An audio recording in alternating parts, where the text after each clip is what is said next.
Welcome to Books for Success. Today, we're delving into the wisdom within Languishing by Corey Keyes. Languishing delves into the often overlooked state between mental well-being and mental illness. Languishing. It offers a comprehensive analysis of how individuals can find themselves stuck in this state of stagnation and emptiness, and presents a compelling guide for recognizing and addressing this state. Through an exploration of strategies for enhancing well-being, it empowers readers to transform their mental health landscape, advocating for a proactive approach to emotional and psychological resilience. Who's it for? Individuals experiencing burnout or feeling overwhelmed by life. Wellness and life coaches. Anyone curious about or looking to improve their mental well-being. Before we begin, subscribe and ring the bell for notifications if you want to keep receiving the knowledge of book summaries about health, wealth, love, psychology, and much more. Don't be shy about dropping your book suggestions for us to summarize. Also, you can use this video as an audiobook summary. Let's grow and succeed together. What's in it for me? Find the path from languishing to flourishing. Have you ever felt a persistent sense of emptiness? Like you're just going through the motions of life without any real purpose or motivation? This state of mind, known as languishing, is a prevalent yet often overlooked experience that can significantly impact your well-being. Languishing is characterized by a lack of engagement with life, disinterest in activities that once brought joy, and a general sense of disconnection. This might sound a lot like depression, but it's a different and distinct state. In this summary, you'll gain insights into the characteristics, causes, and consequences of languishing. These include the societal pressures, systemic failures, and psychological factors that contribute to this pervasive condition. You'll also learn about some practical strategies and a 5-step framework for cultivating flourishing, a state of optimal functioning and fulfillment that stands in opposition to languishing. What languishing looks like. A feeling of emptiness, loneliness, or being adrift. A nagging sense that something is missing from your life, regardless of outward success. These emotions collectively have a name, languishing.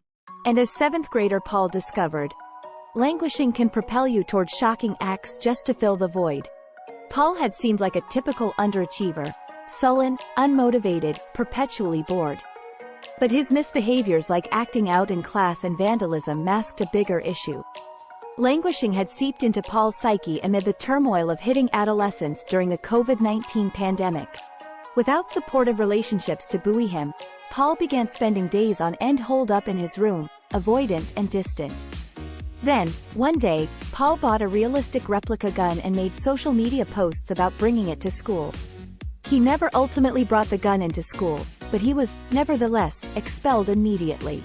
Like Paul, many young people today experience languishing. Often, it's a result of alienation and the obsession with status on social media, causing young people to believe that they have nothing to contribute to society. As many as 50 to 60% of people experience languishing at some point in their lives. Languishing manifests differently across age groups but can ultimately affect everyone, regardless of age. Kids who languish often act out, struggling with delinquency and self-harm. Many languishing college students disengage from their classes or abuse substances. Languishing middle-aged adults might miss work frequently and be less productive. And elderly adults tend to become isolated as physical ailments impact their ability to engage in hobbies and socialization. No matter the age at which it occurs, languishing is dangerous. Ultimately, it's the void between depression and flourishing, and this neglected, middle child, of mental health deserves more attention. The science of languishing. Have you ever felt it unbearable to be alone with your thoughts? In 2014, a surprising study found that many people would rather give themselves electric shocks than be alone in a room for 15 minutes with no distractions. What this experiment reveals is just how much we dread languishing, that stagnant, isolated, purposeless state. Loneliness, the lack of warm, trusting relationships and community ties, is one of the major causes of the modern languishing epidemic. A 2021 study found that 61% of young adults aged 18 to 25 said they'd experienced deep, pervasive loneliness in the past month. Modern people's lives have become increasingly disconnected, with more people living alone and with fewer community ties than ever before. But loneliness alone doesn't fully explain the prevalence of languishing. Another cause is discrimination based on race, gender orientation, and other traits. This severely erodes people's self-acceptance, sense of autonomy, trust in society, and belief that they can grow. Black Americans in particular report abysmally low levels of feeling socially accepted, a rational stance given the systemic injustices they face. For people facing racism, homophobia, and other biases, it becomes difficult to believe they have a place in society, and that feeling leads to languishing. The consequences of languishing are devastating on the body. Loneliness and experiences of discrimination activate a genetic response to adversity called the conserved transcriptional response to adversity, CTRA for short. It's triggered when your mind senses a threat, and it causes sustained inflammation in your body.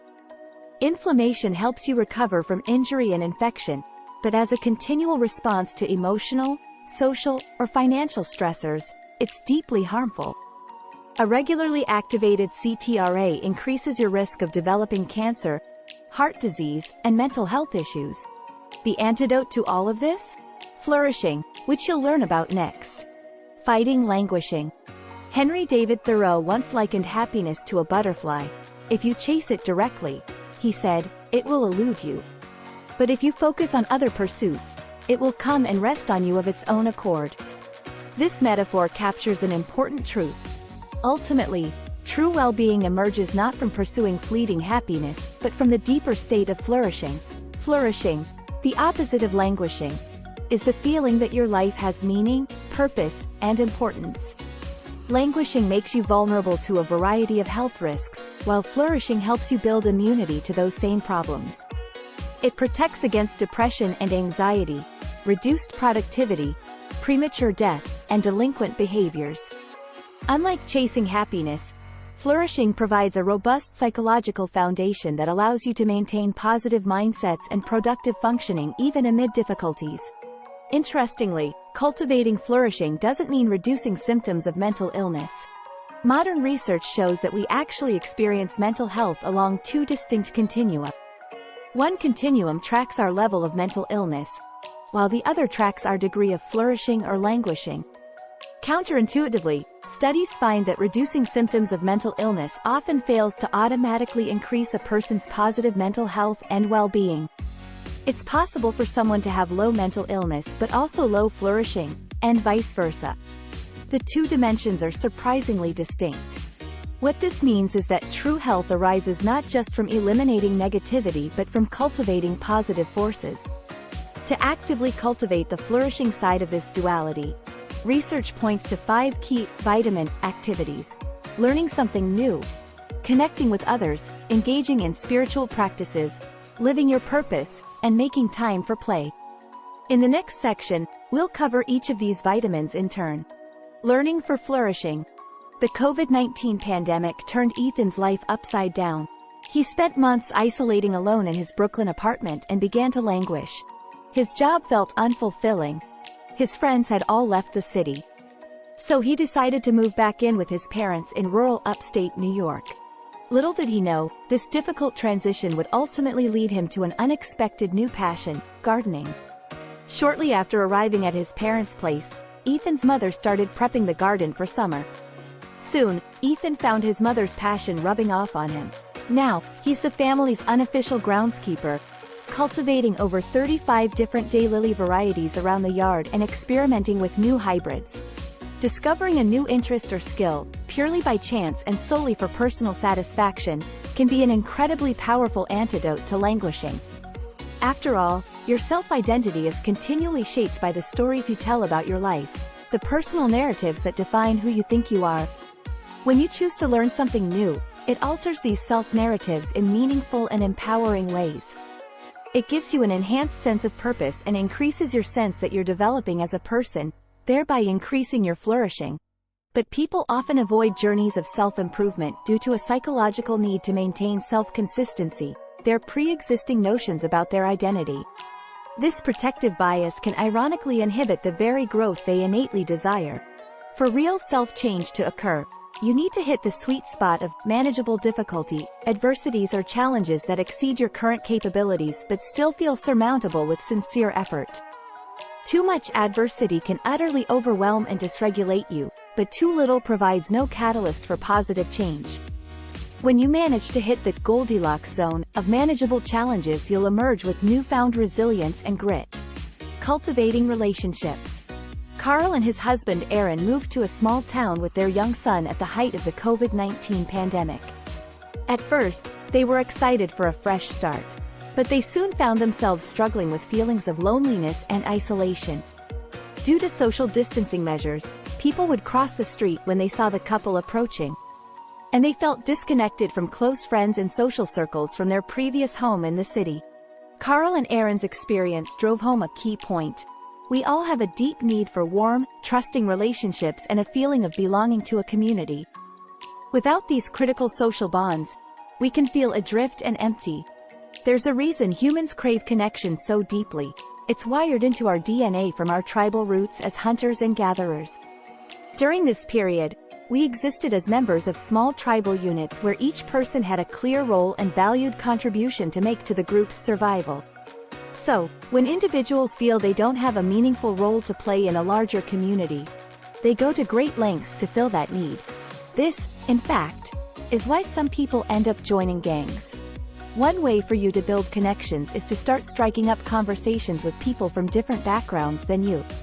These cross-cultural connections can enrich your life and perspectives immensely. So, keep your eyes and mind open to people who seem different from you on the outside. Conversations with these people might feel awkward at first, but that's okay. It's good to be thrown off balance every so often. In developing truly close friendships, a key ingredient is reciprocity, a balanced exchange of emotional support. Focus on the quality of your relationships rather than the quantity. The more both people feel that their support is exchanged equitably, the better they both feel about the relationship. Connecting with something greater.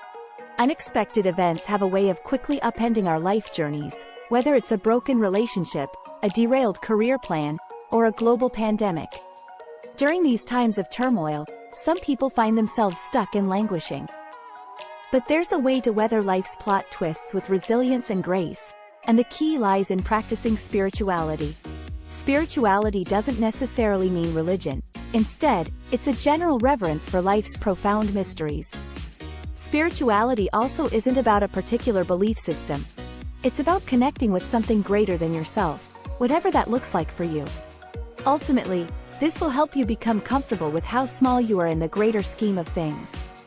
So, consider what that greater than yourself thing could be for you, whether it's a deity, your community's collective strength, or the enduring wisdom of a mentor.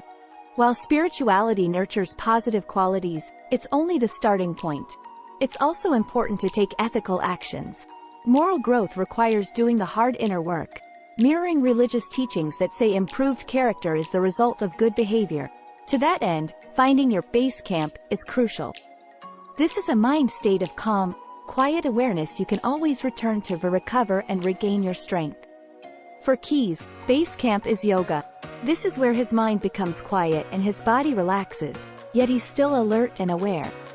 Where might your base camp, your place of relaxed awareness, be? From this foundation of a quieter mind, it's easier to respond to difficult situations with acceptance rather than reactivity. When your inner critic is quieted, you can pause before reacting defensively. Instead of lashing out, you can stop and think about your own reaction and examine what's happening inside of you without blame or judgment. Finding purpose. Finding true purpose can be life's greatest challenge. It's easy to chase success and achievements, yet still feel a profound sense of emptiness. That's because purpose goes far beyond success. It lies at the intersection of your passions, the chance to help others, and leaving a positive mark on the world. Society often pushes us to find purpose through our careers. But shockingly, only around 15% of adults view their jobs as allowing them to contribute to society. Everyone else must search elsewhere to find purpose and meaning. One path to purpose is through volunteering and consistent community service. Psychological research shows that people who volunteer locally and stay engaged with causes they care about tend to experience greater psychological well-being and flourishing. Looking outward to assist others sparks an awareness that their lives hold significance beyond just personal accomplishments and gratification. So why not try committing to do just 3 good deeds per week? This alone can bring you back in touch with other struggles and your ability to be a positive force. This can lay the foundation for a larger sense of purpose over time. Of course, finding purpose is highly personal and can shift across life stages. A young adult may derive purpose from traveling and expanding their horizons. A parent might find purpose in the sacrifices they make to provide opportunities for their children. At an older age, reconnecting with causes and giving back wisdom can reignite purpose. During key life transitions like mid-career changes, empty nests, or retirement, your purpose may temporarily dim as your role shifts. Yet these inflection points ultimately dare you to recommit to purpose by looking past extrinsic markers of success. The power of play. It started out as just another weekly, Sunday Funday, gathering for a group of neighborhood moms. But on this particular night, the 2 youngest kids suddenly decided to turn the living room into an improvised dance club. They cranked up the music, and soon, their mother's arms were flung skyward and the whole multi-generational party found themselves sweaty, flushed, and laughing uproariously. These moms were engaging in play in its purest form, letting loose and being wholly present in a moment of unbridled fun. While play is seen as natural for kids, we tend to discard it as we become mature adults. Yet play offers adults profound benefits to combat languishing. It lowers stress, reconnects us to our imaginations, and helps us approach life with excitement. The modern age has divorced us from active, imaginative play. With the rise of entertainment technology like TV and movies, leisure has become something we passively consume rather than create ourselves. It's also driven us into further isolation, as we consume our leisure alone in our homes instead of with other members of our community. But to feel fulfilled, active play is crucial. One easy strategy you can use is to adopt a play mindset for everyday tasks. Plate your dinners as if you're a contestant on Top Chef. Drum to your favorite song using some wooden spoons. Turn vacuuming into a game where you chase your dog around your home. Aside from adopting a general play mindset, it's imperative to set aside specific time for play, especially active leisure. Leisure looks different for everyone. Maybe your leisure is tying trout fishing flies, or playing pickleball, or quilting. Whatever it is, seek out opportunities to giggle uncontrollably and feel alive through moments of pure, unbound delight. Final words. Languishing is a pervasive state of emptiness, lack of motivation, and disconnection from life, distinct from depression.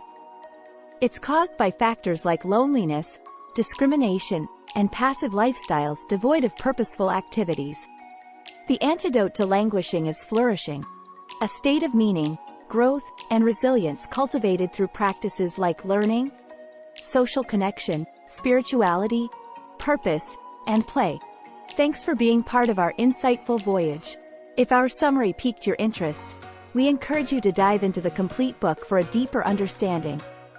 Don't forget to like this video, subscribe for more content if you're new here, and share it with others who might find it valuable. Keep on reading, discovering, and advancing until our next adventure.